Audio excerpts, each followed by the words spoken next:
My name is Greer Holt, and I was 33 the night my own father smiled at me across his father's birthday table and told me I didn't deserve our name. My brother clapped both hands out loud, like I'd just lost a game show in front of everyone he wanted to impress. The whole room went still and waited for me to fall apart. I didn't. 3 days before that dinner, I'd found a cream-colored folder on a desk inside our family's workshop. And I walked into that house knowing one thing none of them knew.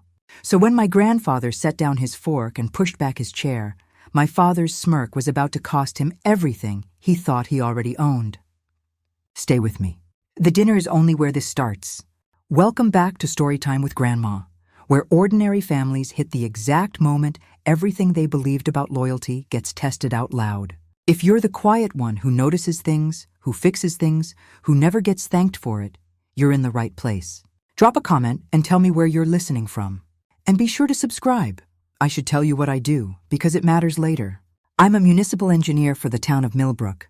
I measure bridges. I sign off on load limits. I write the boring reports that keep a culvert from collapsing under a school bus. It is not glamorous work. Nobody posts a photo of a properly graded drainage ditch. But I like that a thing I checked will still be standing in 40 years, long after anybody remembers my name was on the form. The invite came through the family group chat at 6:14 on a Tuesday. My mother sent it. Grandpa's 81st, Saturday 6 o'clock, she wrote. And please, if you bring something that photographs nice. I read that twice. I live alone in a townhouse on Larkin Street, 15 minutes from my parents' place. Close enough to show up and far enough to leave. That weekend, I had already promised Grandpa I'd fix the sticking back door on the workshop office, the one that swelled every August for a decade. So I packed a chisel and a block plane next to the wrapped gift. That's the part of me my family never learned to see. I don't fix things to be thanked. I fix them because somebody has to. And for 33 years, that somebody had quietly been me. My brother Trevor would have called a contractor and billed it to the shop. I just brought a chisel. I told myself this birthday would be like all the others. A little cold, a little performative. Over by 9. I had no idea I'd packed the wrong tools for what that house was about to do to me. My parents' house always smells like furniture polish and performance. I drove the 15 minutes from Larkin Street and let myself in the side door. Inside, the whole family was crowded around my mother's phone, scrolling photos of Trevor's new house. The 3-car garage. The kitchen island the size of a rowboat. Look at that backsplash, my mother kept saying. Her name is Sandra, and she runs our family the way a casting director runs auditions. Everyone has a role, and mine was understudy. She glanced up when I came in. Greer, you made it. Like it was a surprise I could find the place.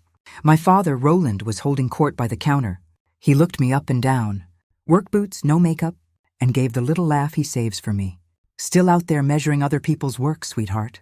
My mother smiled into her wine. She just measures other people's work, she repeated, to nobody and everybody. And a few cousins chuckled, because that's what you do at that table. I set the gift down and said nothing. You learn the math early in a family like mine. The cost of correcting them is always higher than the cost of being underestimated. Through the window, I could see Trevor out on the back patio, phone pressed to his ear, shoulders hunched in a way that didn't match a man bragging about his backsplash. He dropped his voice when my mother slid the door open. I caught 3 words before the glass cut him off. The south parcel. Then he laughed too loud. The way he laughs when he's lying. I didn't know yet what the south parcel was. But my whole body went quiet, the way it does on a job site right before something I've measured turns out wrong. To understand why that phrase chilled me, you have to know about Holtcraft Works. 50 years ago, my grandfather Cyrus built a workshop on 6 acres at the south edge of Millbrook and started teaching kids who'd been written off. Kids 1 bad week from dropping out. How to weld, how to frame a wall, how to make a clean joint that would hold weight. I half grew up there. The whole place ran on routine, and the routine started with a sound. Bolted by the door was a cast iron triangle on a worn leather strap, and at 8 a.m. sharp, Grandpa would strike it twice. And 3 dozen teenagers who claimed they didn't care would file in and care anyway. I can still hear it. The other thing I remember is the brass marking gauge he kept in his shirt pocket. Beechwood stock, brass fittings, a steel pin worn soft from 60 years of thumbs. He'd slide it along a board to scribe a line and say, measure once with your eyes, twice with the gauge, because the wood doesn't forgive, and neither does a man who skips a step. That shop wasn't a business to me. It was the one place in my family where what you could do mattered more than how it looked. Ray, the head instructor, had been there 26 years. Dot ran the apprenticeship rolls and knew every kid's home situation by heart. Last year, 41 young people walked out of that shop with a trade certificate and a paycheck waiting. None of that photograph's nice. None of it ends up in the family group chat. But when Trevor said the South Parcel on a phone, he didn't want my mother to hear. The South Parcel was the ground that workshop sat on. And a name's just a word, my grandfather always said, until somebody does something with it. Dinner was still an hour off, so the men did what they always do. They talked about the shop's future as if I weren't standing 4 feet away. Roland had a glass of bourbon and a theory. Place is a money pit, he said. Cyrus is too sentimental to see it. Trevor nodded along. Easy. The favorite son agreeing with the favorite parent. 6 acres on the south side, Trevor said. Just sitting there. You know what that's worth now? I asked lightly what they meant by worth. Trevor gave me the smile he gives the cousins. Grown-up stuff, Greer. Don't strain yourself. My father laughed. They moved on. I went to hang my jacket, and Trevor's was already on the hook. And when I lifted mine, a business card slipped from his breast pocket and tipped onto the floor. I picked it up to put it back. Heavy stock, navy print, Crestline Partners, Land and Commercial Development, and under it a name, Dean Falk, with a cell number written by hand on the back. I stood there in the hallway holding it longer than I should have. You don't hire a land developer to refinance a workshop. You hire a land developer to make a workshop disappear. I slid the card back into Trevor's jacket exactly as I'd found it, smoothed the fabric, and stepped away before anyone saw. My hands were steady. My head was already running numbers. 6 acres, south side, a developer with a handwritten cell number. That's not a man modernizing his grandfather's legacy. That's a man pricing it for demolition. I went back to the kitchen and smiled at my mother's backsplash and said it was beautiful. But somewhere under the floor of that pretty house, something had started moving, and I was the only one in the room who'd felt it shift. Here's the thing I'm not proud of, and I'll say it plain because you've probably done a version of it too. For years, I'd been quietly holding pieces of this family together with both hands and never sending a bill. When the shop's liability insurance lapsed because Roland forgot, I paid the reinstatement out of my own checking account and never said a word. When Dot needed someone to write the county workforce grant and nobody in the family could spell appropriation, I wrote it on 3 Sundays in a row. When my mother's car needed a transmission the same month as Trevor's wedding, guess who covered it and guess who got the toast? I used to think this was love. I've since learned it was a habit, and a dangerous one. Being the useful one feels like being valued, right up until you notice that useful and invisible are the same address. My father once introduced me to a business contact as our other one. She does something with roads. That's not cruelty exactly. It's worse. It's not even thinking about you long enough to be cruel. So I'd stopped explaining myself, stopped showing up with receipts. I did the work. I kept the proof in a drawer in my head, and I let them believe I was the daughter who measured other people's lives because she had none of her own. The trouble with making yourself small enough to disappear is that one day the people you did it for start making plans that only work if you stay gone. I'd spent 33 years training my family to overlook me. Standing in that kitchen with a developer card warm in my memory, I finally understood I'd trained them a little too well. We sat down to eat at 6:40. My mother had done place cards, actual place cards, and mine put me at the corner between a cousin's toddler and the wall. Grandpa was at the head, smaller than last year, his hands trembling a little around his water glass. He caught my eye and winked, and I felt the old steadiness of him, even from the cheap seats. Ray and Dot were there too, and 2 members of the workshop's non-profit board, Gail and a woman named Sue, invited, I assumed, to make the night feel official. The food came out. Roland stood with his bourbon before anyone had a fork in their hand. "I want to say something," he announced, while we're all together. He looked at Grandpa, then swept the table. 50 years my father built something with this name, and I think we all know who's ready to carry it forward. He raised his glass toward Trevor, to the future of Holt Craft Works. Trevor ducked his head, modest, like a man accepting an award he'd written himself. The board members clinked politely. My mother beamed. I lifted my water an inch and set it back down. Across the table, Grandpa didn't drink either.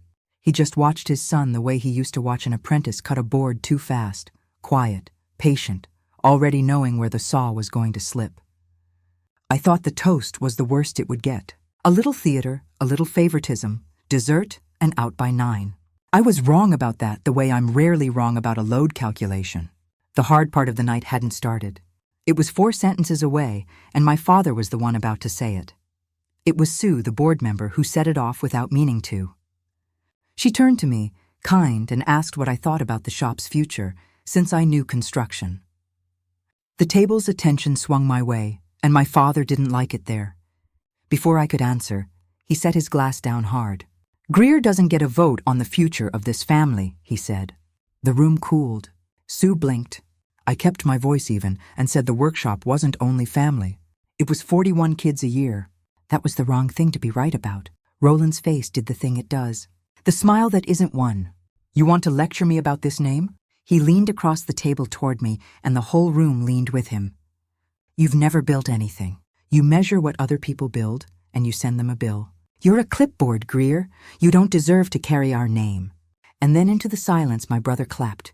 3 slow times. He actually laughed while he did it, and a cousin laughed too, because they were waiting to see what was safe to do. My mother looked at her plate and let it happen, which is its own kind of clapping. 11 people watched to see if I'd cry. I felt it land. I won't pretend it didn't. But I'd spent 15 years learning that the worst thing you can give a person like my father is the reaction he's performing for. So I picked up my napkin, folded it once, and laid it beside my plate. My hands didn't shake, and in the quiet where my breakdown was supposed to go, I thought about a cream-colored folder, 3 days old, sitting in a drawer in my mind. I had not packed a chisel for this, but I had brought something else. There's a particular silence that follows public cruelty, and everyone at that table was now sitting in it. The toddler beside me banged a spoon, oblivious, the only honest sound in the room. Ray had gone very still, the stillness of a man biting down on something. Dot's jaw was tight. Sue looked like she wished she'd never asked her question. My father, having dropped his bomb, sat back satisfied, already reaching for the bourbon, certain the show was over and he had won it. He expected the next move to be mine. A sob, a stormed exit. The slammed door that would let everyone agree I was too emotional to matter. I gave him none of it. I took a sip of water. I said, "Pass the rolls, please," to my cousin. And she passed them, hands shaking slightly, and I buttered one. You could feel the table not understand. Calm is the one response a man like that has no script for. He can drown out shouting. He can dismiss tears. But a woman who butters a roll while you're trying to destroy her in front of the people you most want to impress, that he doesn't know what to do with. I learned a long time ago to stop explaining myself to people who'd already decided who I was. Explaining is begging with better grammar. So I didn't beg, I ate. And under the table my phone sat dark in my lap. And on it, 3 days old, was a photograph I'd taken in the workshop office at 7:40 on a Wednesday morning. Nobody at that table knew it existed. My grandfather's water glass was steady now. He was looking at me, and the smallest thing moved at the corner of his mouth. Not a smile, a decision. Let me back up to a Sunday when I was 12, because you can't understand that steady look from my grandfather without it. My parents had a screaming match that summer that I won't get into, and I did what I always did. I rode my bike the 4 miles to the shop to get away from the noise. Grandpa was there alone, sanding a window sash. He didn't ask what was wrong. He just handed me a scrap of oak and the marking gauge from his shirt pocket and said, "Show me a 4-inch line." I scribed it crooked. He didn't laugh. He turned the gauge in my hand, set the steel pin true, and said, "Measure twice. The wood doesn't forgive, and neither does a careless man." We spent 3 hours that afternoon, and I cut 1 clean tenon. And when I left, he pressed the gauge back into my hand and said, "Keep it for next week." The next week, he showed me a name scribed tiny into the beechwood near the fence. G. Holt, done with a marking knife in his shaky old hand. "So you remember it's yours to use," he said. Trevor never came on those Sundays. He was 14 by then, and the shop bored him. He wanted whatever was easy and loud. While I was learning that a joint either holds or it doesn't, my brother was learning that being the son was a full-time job that paid in advance. The shop taught me to measure before I cut wood, and later decisions, and later still people. My family thought that made me small, They thought a woman who measures is a woman who can't build. They never once considered the other thing about a person who measures everything. She always knows before anyone else does exactly what doesn't fit. The dinner is where this story lands. But the wire that pulled it tight got strung 2 weeks earlier at my actual job. A rezoning application crossed the planning desk for the south side of town, filed by an LLC I'd never heard of. Wexford Land Holdings. The parcel number caught my eye because I'd surveyed near it for a stormwater study. It was the workshop's 6 acres. I pulled the county deed that afternoon, the way I'd pull any record, no permission needed, because it's public. The land sat inside a trust, and the trustee of record was Cyrus J. Holt. My grandfather, not Trevor, not Roland. So, whoever filed that rezoning would eventually need an owner's signature to close anything, and the only owner was an 81-year-old man. Then I found the field notes attached to the file. A licensed surveyor had walked the lot the week before, staking corners for a commercial site plan.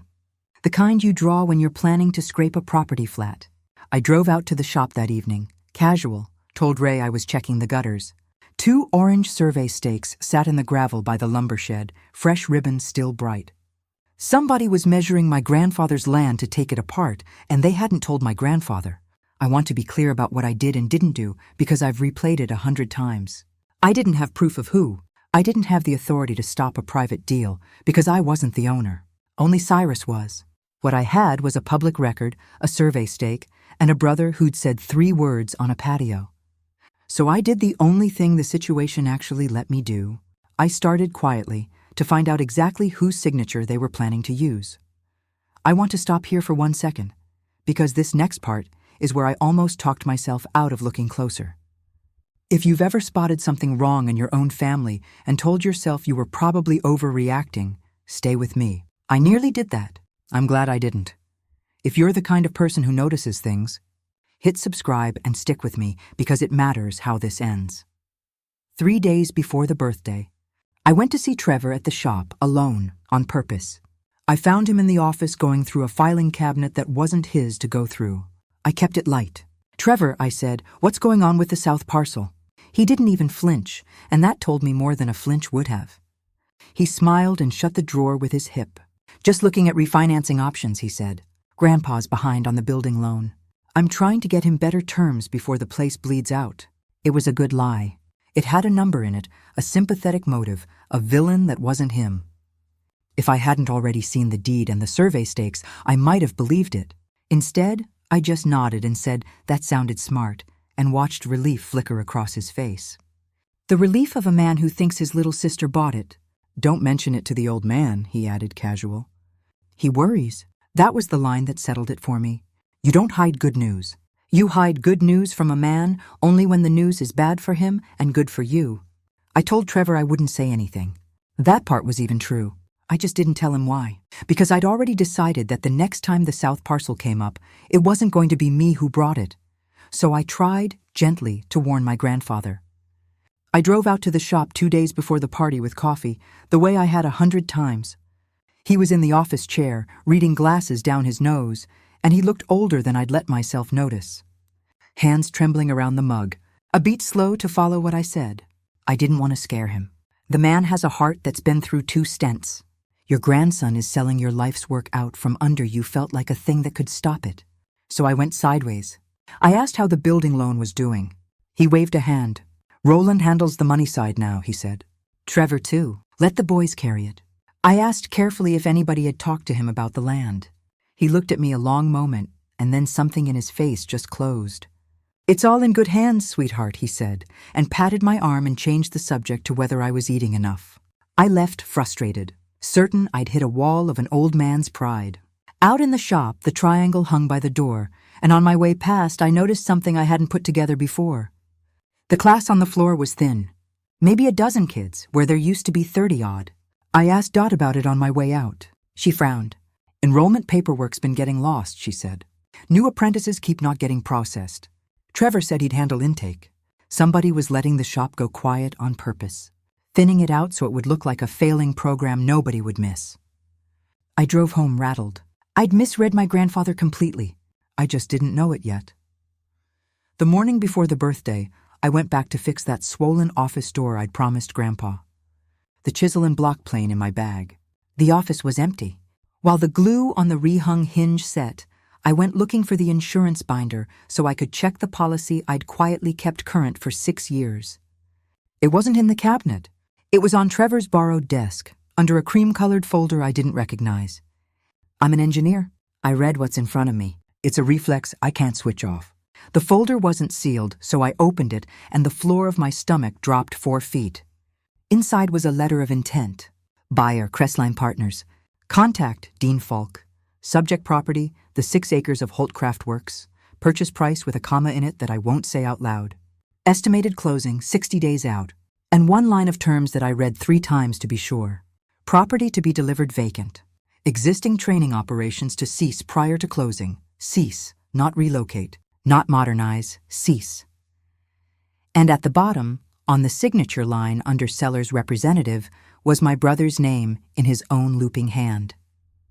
Trevor R. Holt, already signed. Clipped to the inside cover was a sticky note in his handwriting. Dad on board, need see before the party. I took out my phone. I photographed every page. Then I put the folder back exactly as I'd found it. I sat in my truck in the gravel lot for 10 minutes and just breathed. The triangle hung by the shop door in the side mirror, and I kept looking at it. 2 strikes a morning for 50 years. 41 kids last year with a trade and a way out. And 1 line on a sticky note, need see before the party. That phrase reorganized everything I thought I'd seen for a month. The thin classes weren't neglect. They were staging, making the place look dead so nobody would mourn it. The refinancing lie wasn't about the building loan. It was cover, so I wouldn't look too hard before the ink dried. And the birthday dinner wasn't a celebration. It was the closing table. They'd get my grandfather soft and surrounded by family, slide some paper under his hand between the cake and the coffee. A resolution naming the boys co-trustees so they could move the land without him, I'd guess, and call it taking the burden off him. I thought about charging back into that office and confronting Trevor right then. I want you to know I considered it, but I made myself do the thing the shop taught me. Measure first. If I accused him with nothing but a photo of a document he could say was just exploring options, he'd deny it. My parents would close ranks, and they'd simply do the signing somewhere I couldn't see. Worse, a screaming fight 2 days before the party might be exactly the stress that put my grandfather in an ambulance, which I realized coldly would suit Trevor's timeline fine. So I didn't confront. I drove the 15 minutes home, sat at my own kitchen table, and started to think the way I think on a failing structure. Not who do I yell at? What's actually holding this up, and what am I allowed to touch? Here's what I was allowed to touch, and what I wasn't, because this is the part where most people would have made a mistake I didn't. I could not stop the sale by force of will. I wasn't the owner. The land sat in my grandfather's trust, and only he could sell it or refuse to. If he signed confused, pressured, or simply trusting his son, the deal was legal, and I'd have no standing to undo it. I couldn't freeze a private negotiation. I couldn't outvote my father in his own family. Going to Grandpa with the folder risked his health and might still fail if Trevor got to him first with a softer story. Every direct road was blocked by something outside my control. Ownership, his heart, the calendar. So I stopped looking for a way to fight the sale and started looking for a way to make the land not worth buying.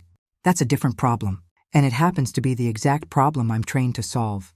A developer doesn't want 6 acres. A developer wants 6 acres he can scrape flat and build on. Take away the second thing, and the first thing stops being a deal. I couldn't change who owned the land, but I might be able to change what the law would let anyone do with it. And as it turned out, I didn't have to start from zero. Because 1.5 years earlier, for reasons that had nothing to do with any of this, I'd already begun the slow, boring paperwork that could save the place. I just had to finish it before 60 days ran out. 18 months before any of this, on my own time, I'd started an application to get the Holtcraft Works buildings listed as a local heritage site. There was no scheme in it. I'd been doing a survey of pre-1980 structures for the town's historic inventory. And I'd stood in that shop where I learned to cut a tenon and thought, simply, I don't want this to vanish someday. So I'd opened a file. Heritage designation in our county does 2 things people don't expect. It restricts demolition and exterior alteration. And when it's paired with a state workforce heritage grant, the kind that funds trade programs in historic buildings, it carries a use covenant. Accept the grant money, and the property has to keep operating as a vocational training site for 20 years, or the owner repays every dollar with penalties. I'd applied for that grant a year ago, again, just to keep the lights on, and it had been provisionally approved, sitting in my work queue, waiting on the final designation paperwork I kept meaning to finish. After I saw that folder, I finished it. I drove to the county office the next morning, walked the last forms through myself, paid the recording fee, and got the designation entered into the public record with the covenant attached. Properly, openly, every signature legitimate. Nothing hidden. It went on the books the day before the party. I didn't do it to win anything. I want to be honest about that, because the part that still gets me is that I almost didn't bother. I did it because I couldn't stand the thought of that triangle going quiet. I had no idea, standing at that county counter, that I'd just made my brother's deal worthless. I only found that out later. So did he, now back to the party. But you needed all that to feel what was actually happening under the place cards. The day before, Trevor had moved his timeline up. I knew because my mother let it slip in the group chat, pleased with herself. Bring the good pens Saturday. Your father has some family business to take care of with Grandpa. Good pens for a birthday. I learned later from Dot that Trevor had told the board the same week that the program was winding down and they should prepare for transition. Softening the ground so 2 board members would nod along instead of object. And my father had been working Grandpa for a month the way he works everyone, with the patient erosion of a dripping tap. You shouldn't have to manage all this at your age, Dad. Let us take the weight off you. Sign here so the boys can handle the headaches. It sounds like love if you don't know the man. It's how he's always taken things. Never a grab, always a favor. They were going to do it at the dinner, because a dinner is the perfect cover. Lots of warm witnesses. An old man who won't make a scene in front of his grandchildren. Some paper naming Trevor a co-trustee slid across the table between the toast and the cake, framed as a kindness. Whatever it took to let the boys move the land without Grandpa having to lift a pen again. By the time anyone read the fine print, the South Parcel would be Wexford Land Holdings' problem, and the triangle would be in a scrap pile. They had it all arranged. The good pens were coming. The board was prepped. The only thing they'd failed to account for sat at the corner of the table between a toddler and the wall, with a county recording receipt dated yesterday in her bag. The night before the party, I sat at my kitchen table and built what I'll call my record, because it wasn't a trap, and I won't pretend it was. A trap is something you hide. Everything I gathered, anyone could have pulled. I printed the recorded heritage designation with its file stamp. I printed the grant award letter with its 20-year use covenant, the clause highlighted. I printed the county deed showing the land sat in Grandpa's trust, his name as sole trustee.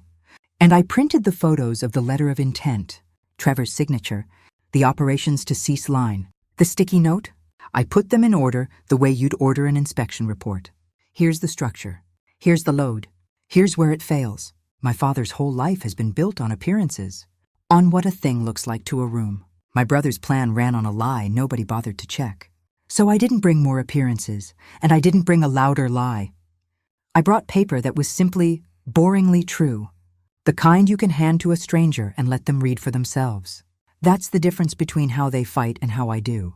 They shame you in front of people. I let people read.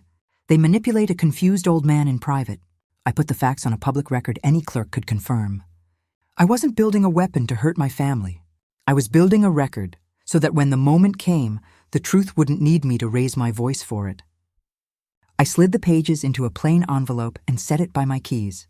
Then I went to bed, and for the first time in a month, I slept the whole night. The measuring was done. Quick thing before the dinner everyone's been waiting for. People kept telling me to stay quiet and keep the peace. Maybe you've heard that line too. Here's what I learned. Keeping the peace and protecting what's right are not the same thing. And a family that only stays calm because one person keeps swallowing the truth isn't peaceful. It's just quiet. If that lands for you, leave a comment. I read them. Now the party. I got to my parents' house early, and walking up the drive, I passed the open garage and saw my father alone in there. He didn't see me. He was standing in front of an old photograph hung on the pegboard. Him at maybe 19, lanky, standing next to Grandpa outside the brand new shop. Both of them squinting in the sun. Roland was just looking at it, and he said, "Lo," to nobody. 50 years standing next to him. Never once was him. For a second, I saw the whole sad architecture of my father. A man who'd inherited a great name and never built a single thing to deserve it. Terrified that when the old man died, there'd be nothing left of Roland Holt but the word on the sign. I almost felt for him. I want you to know I'm not made of stone. I stood there and felt the pull of it. Then he caught my reflection in the window glass and turned, and whatever softness had been on his face curdled instantly into contempt. "Don't you dare pity me," he said. "Go help your mother." And just like that, the man who'd been human for 3 seconds was gone. And the one who'd call me a clipboard in 2 hours took his place. Grandpa asked me to come out back before dinner, away from the noise. And that's where the night quietly turned, an hour before anyone knew it had. He was sitting on the porch step with a blanket over his knees, looking less frail out there than he had in the office. He patted the step. I sat. And then he reached into his shirt pocket and took out the marking gauge. The beechwood one, G. Holt scribed by the fence. And he set it in my hand and closed my fingers over it. "My father gave me this the day I opened the shop," he said. "I've been carrying it ever since. It belongs in the pocket of somebody who uses it." I started to say something, and he shook his head. The tremor was gone from his hands. His eyes were clear as a level bubble. "Greer," he said quietly, "I'm old. I'm not gone. I see a good deal more than they think I do." My heart climbed into my throat. I asked him what he meant. He just looked out at the yard, where my father was laughing too loud with the board members, and said, "A man shows you who he is when he thinks the old fool's asleep." He didn't say one word about a folder, a developer, a covenant. He didn't have to. I understood then that the trembling hands and the let the boys carry it and the closed face in the office had been a performance. That my grandfather had been playing dead so the scavenging birds would land where he could see them. I slipped the gauge into my pocket. It felt like being handed something heavier than wood. Inside, my mother called us to the table. He pushed himself up with my arm and winked. "Let's go to my party," he said. The table that night had exactly the audience my brother wanted, and exactly the audience I needed. Same dinner I described at the start. This is the night it all happened on. But now let me show you what I was watching while my father warmed up. Ray was there, and Dot and the 2 board members, Gail and Sue, plus a scatter of cousins and aunts. 12 people. Enough that nobody could later claim they'd heard it wrong. Trevor came in carrying a leather portfolio I'd never seen him own, and he set it on the sideboard with the care of a man handling his own future. When he opened it to pull out his phone, I saw the corner of a cream-colored folder inside, and clipped to the portfolio's pen loop were 2 heavy black pens. The good pens.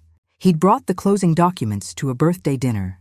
He'd brought pens to get an old man's signature on the dissolution of his life's work between the toast and the cake. Exactly as I'd guessed. He caught me looking and gave me a wink, mistaking my attention for envy. My mother had staged the optics beautifully. Candles, the good china. A banner that said 81 in gold. A room designed to make a hard thing feel soft. A betrayal feel like a kindness. Grandpa took his seat at the head, frail again now that there was an audience, hands back to trembling on cue, and I had to look at my plate so I wouldn't give him away. The good pens gleamed on the sideboard. The folder waited, and my father, 3 bourbons in and certain of his evening, stood up to make sure everyone understood one more time exactly who did and did not belong to this family. Before we cut the cake, my father said, "I want to make something clear. With the board here to witness it?" He looked down the table at Grandpa, then at me, and I watched him decide to do it again. "To use me as the warm-up act for the main event.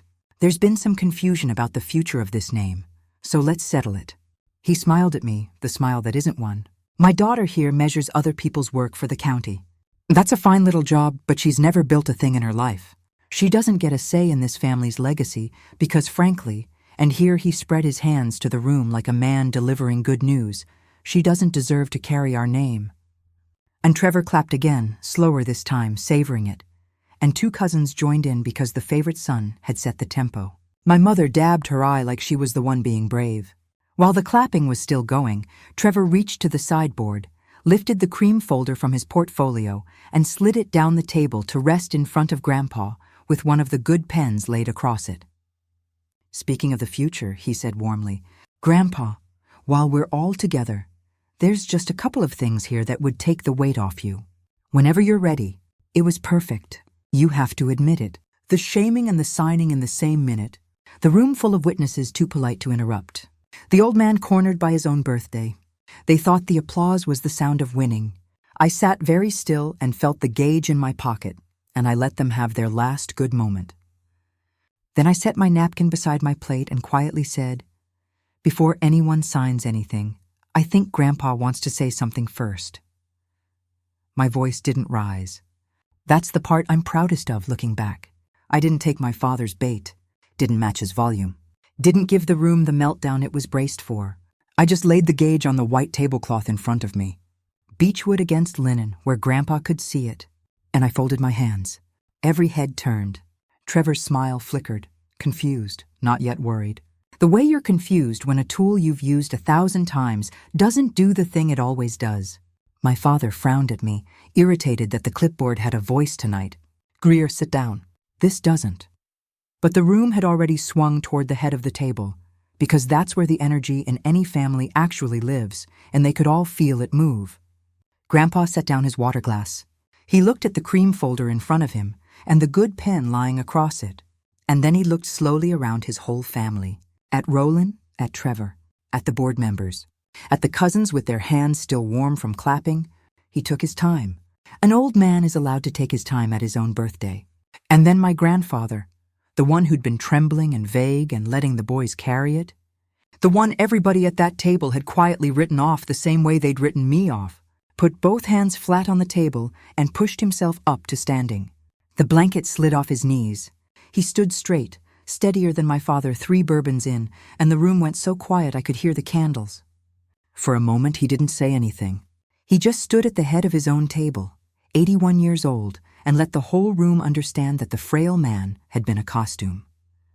My father's irritation curdled into something more careful. "Dad," he started, "sit down. You don't need to." Grandpa raised one hand, not even high, and Roland stopped. "That's a kind of authority you can't buy or inherit. You build it over 50 years, 2 strikes of a bell at a time." He looked at me, and the corner of his mouth moved. That decision I'd seen at the first dinner, finally arriving in full.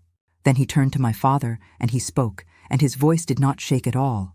"Roland," he said, "you told your daughter she doesn't deserve to carry our name." He let it hang there.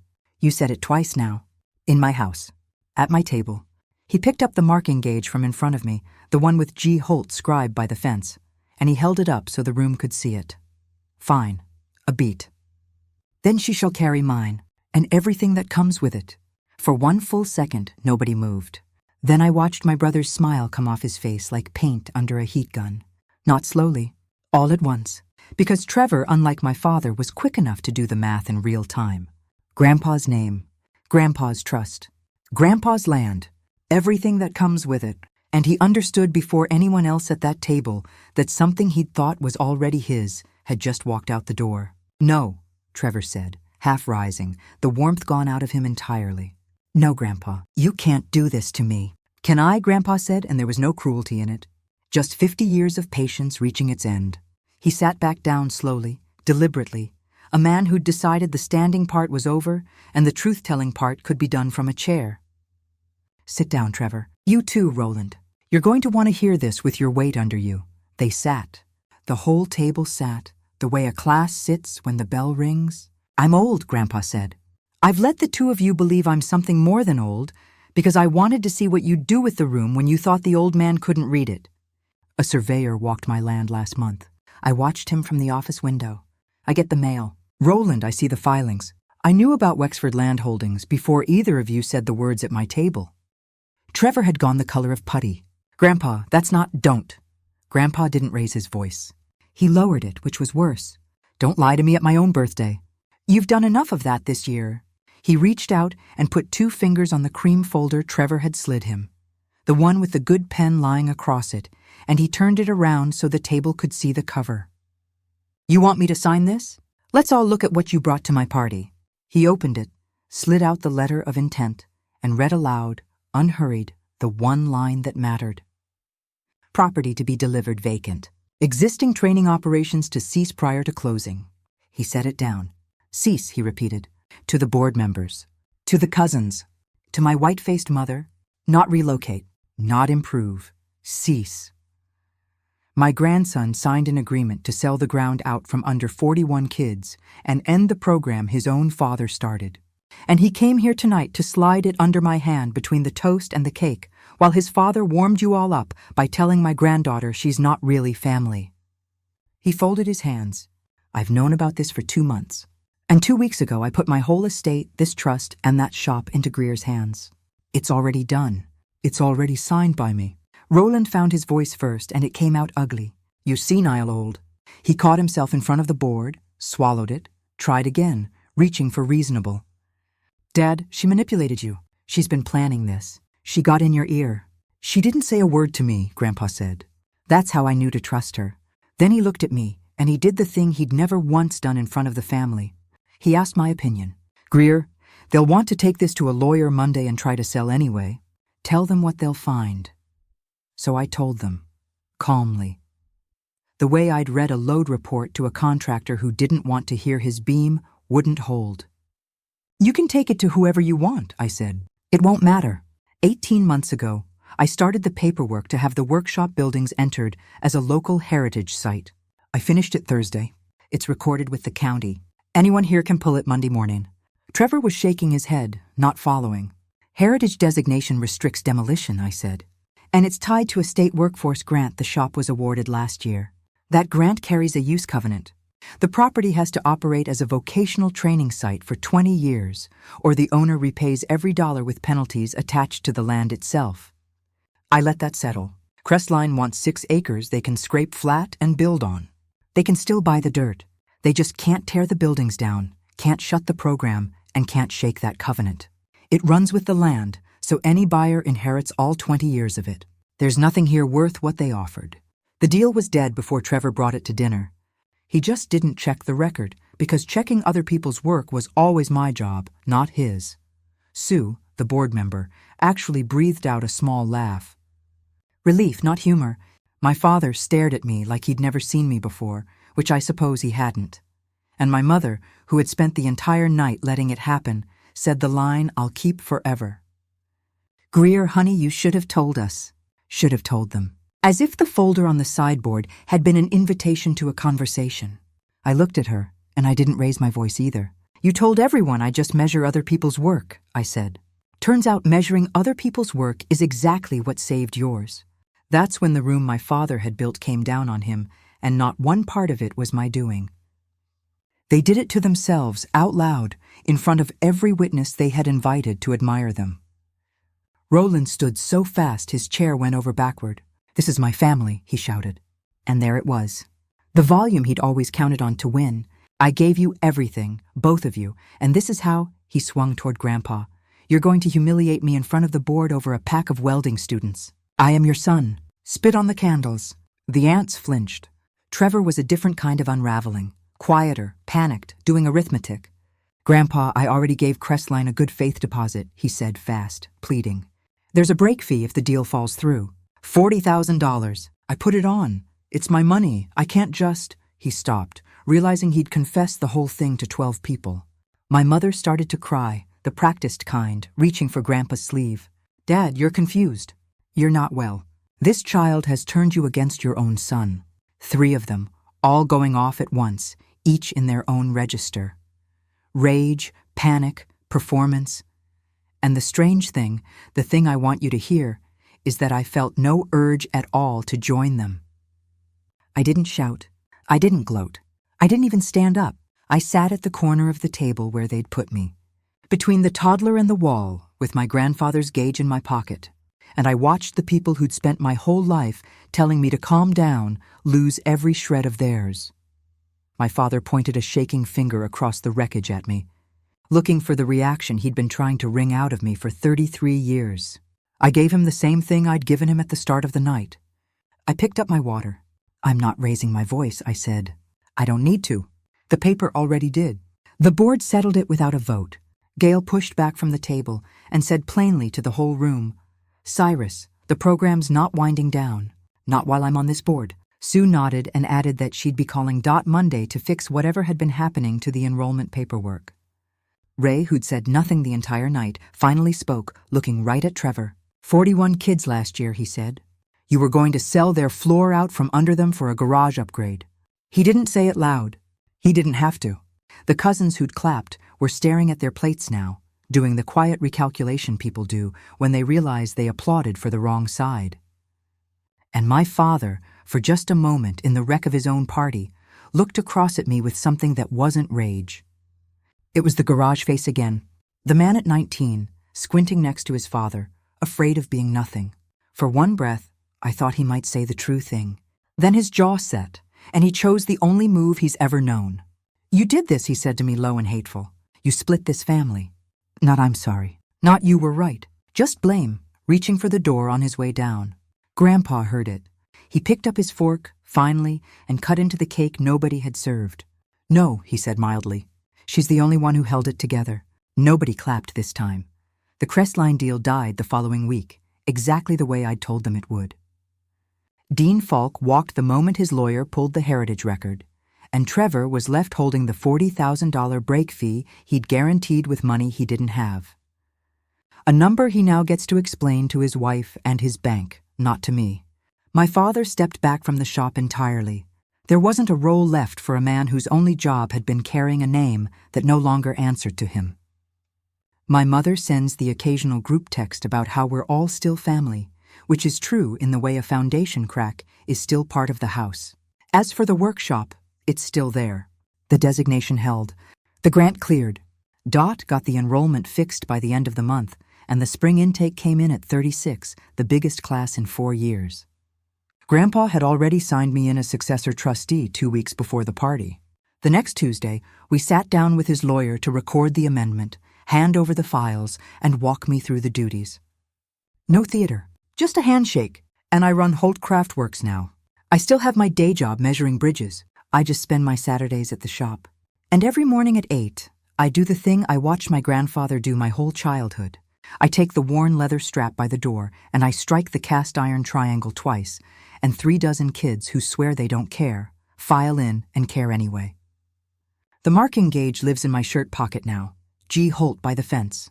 Soft at the joints from 60 years of better thumbs than mine.